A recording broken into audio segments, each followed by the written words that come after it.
In our class discussions, we've talked heavily about what it means to play, as well as what constitutes a game, but only glanced over why people are drawn to games.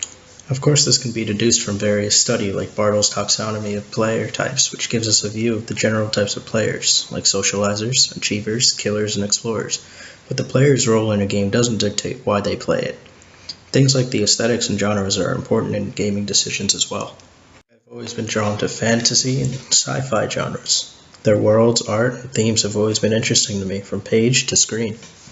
But that doesn't necessarily make me a fan of all sci-fi games. So why is it that we play some game genres and types over others? And what about people with little history with games that aren't based on life as we know it? Hunicke, LeBlanc, and Zubek have outlined various elements that draw us to games: sensation, fantasy, narrative, challenge, fellowship, discovery, expression, and submission. I wouldn't argue that these are all reasons why we would play games, and why we would play certain games over others. I always enjoy immersing myself in the vast worlds of various MMORPGs. The noob experience alone has provided me with the fantasy, challenge, discovery, and submission elements, and usually keep me playing the game continuously. To add to this, Roger Calloway's sociology of play helps to address why we play games at all, which can help structure why we often have game preferences. Calloway not only names the qualities of play, but divides games into 4 categories of play: competitive, chance, imitation, and vertigo. As stated previously, genres play a great deal in our gaming decisions, as conventions of genre create expectations. Different genres involve different things, and more than just gameplay.